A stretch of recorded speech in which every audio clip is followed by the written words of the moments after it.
6,600 industries Mamata Banerjee के 15 साल के राज में पश्चिम बंगाल से निकल कर गई हैं।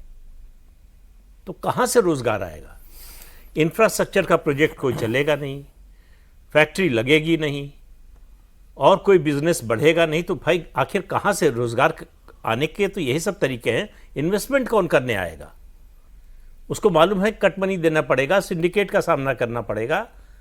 हालत यह है कि अगर हमारे आपके बीच में झगड़ा हो जाए तो अभी तो क्या होगा, हम दोनों में से कोई एक थाने में चला जाएगा। वहां अगर आप थाने चले गए तो वो थानेदार उस इलाके के एमएलए को फ़ोन करेगा कि ये लोग आए हैं, इनका ये झगड़ा है।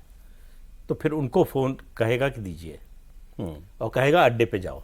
अड्डा मतलब लोकल ऑफिस टीएमसी का जहां एक बहुत छोटा सा कमरा होगा, या छोटा सा कमरा ना भी हो तो जो रेलिंग है लोहे की बीच डिवाइडर लगा रहता है, उसके बीच में एक काट दिया, उसमें शतरंज लगा हुआ है, या फिर छोटा सा कमरा है उसमें कैरम क्लब जैसा कैरम क्लब बना देंगे। वो सुलझाएंगे, वो बताएंगे कि आप मान जाइए, आप मत मानिए। अभी हुआ ये, अभी आपको विजुअल याद होगा, कल परसों का ही है। अर्जुन सिंह जहाँ से एक सांसद हैं, भाजपा के पूर्व सांसद हैं, वो वहाँ उनके एरिया में जो है मारपीट हो गई टीएमसी और इधर वालों में। तो इधर बीजेपी वाले ये थाने में गए, एग्जैक्टली जो बात आप बोल रहे हैं, ये थाने में गए शिकायत करने कि भाई हमारे कार्यकर्ताओं के साथ मारपीट की टीएमसी वालों ने। वो बैठाया अंदर, और वो मेरे ख्याल से वो जो चुनाव लड़ रहे हैं वो पुलिस अधिकारी हैं जो उस इलाके के हैं। वो पूर्व पुलिस अधिकारी थाने में जाके शिकायत कर रहा है कि हमारे लोगों के साथ मारपीट हुई, और वहां जो एसएचओ है उसने टीएमसी वालों को फोन किया कि आपके खिलाफ शिकायत करने आए हैं, और वो आ गए, और उसके बाद और मारपीट हुई। वो एक सीनियर जर्नलिस्ट है, वो बताते हैं कि दो लोग झगड़ रहे थे एक बार, तो लेकिन कोई मार नहीं रहा था, कह रहे थे हम मार देंगे भाई, यही करे जा रहे थे, कोई तीसरा समझाने के लिए आया, तब मारपीट हुई। तो वहां वही हो गया, जब पुलिस के पास शिकायत करने पहुंच गए तब मारपीट हुई इसमें।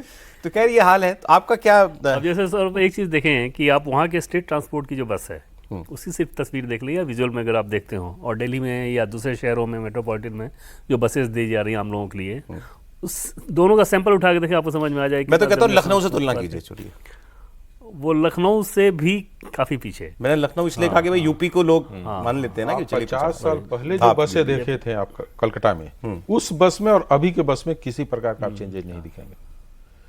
जो सिस्टम वहां पे है कि रोड पे ही खड़ा कर करेंगे, वो पुलिस कुछ नहीं कर सकता है। और उन बसों का झगड़ा कौन सुलटाता है? वो टीएमसी के कार्यकर्ता करते हैं कि उनके पास केसेस जाता है और वो करते हैं। यदि कोई मान लीजिए कि हमारे गाड़ी में कहीं आप एक्सीडेंट कर दिए सौरभ जी, तो हम सीधे थाने नहीं जाएंगे, उस टीएमसी कार्यकर्ता के पास जाएंगे जो इस एरिया का होगा, और वो कहेगा कि कौन गलत है। कोई एसी बस वगैरह दिख ही नहीं रहा था, जबकि गर्मी इतनी चिपचिपी वाली होती है, वहाँ ह्यूमिडिटी बहुत ज्यादा होती है, तो इतनी चिपचिपी गर्मी। अभी जैसे अजयपाल शर्मा का हम लोग जिक्र कर रहे थे, जो आईपीएस पुलिस ऑब्जर्वर बना के भेजे गए हैं साउथ 24 परगना में, इनके खिलाफ पुलिस कंप्लेंट हो गई है कि ये रात के वक्त लोगों के घरों में घुसे और महिलाओं पर असॉल्ट किया इन्होंने। फाल्टा एरिया, वो मतलब जहांगीर खान के लोगों ने ही शिकायत कराई होगी या उन्होंने कराई होगी। जहांगीर खान ने भी इनफैक्ट ये स्टेटमेंट दिया है कि शुरू तुमने किया, खत्म हम करेंगे, ये भी बोला है उन्होंने। तो ये अजयपाल शर्मा केवल एक तो ये वो कैरेक्टर, और दूसरा ये पुलिस ऑब्जर्वर्स। मैं ये भी देख रहा हूँ कुछ लोग लिख रहे हैं कि पुलिस ऑब्जर्वर हैं, तो इसका मतलब ये थोड़ी है कि वो वहां पे हर किसी को डायरेक्ट करेंगे, लोकल पुलिस को भी और सीआरपीएफ को भी। वो लगाया ही इसलिए से गया है ना कि आदर्श स्थिति में तो लगाने की जरूरत थी नहीं, कि क्योंकि भय इतना ज्यादा है, उस भय को खत्म करने के लिए, जैसे बहुत सारे पैरामिलिट्री फोर्सेस के लोगों को आपने वीडियो में ही देखा होगा कि गांव में जाके वो कह रहे हैं कि माता आपको, आपके बेटे की तरह मैं हूँ, अगर आपको किसी ने छुआ तो हम जिंदा गाड़ देंगे, जिसको वोट करना हो आप करें। ये आदर्श स्थिति नहीं हो सकती थी, लेकिन जब भय लोगों के बीच इतना ज़्यादा है तो उस भय को ख़त्म करने के लिए आप क्या करेंगे?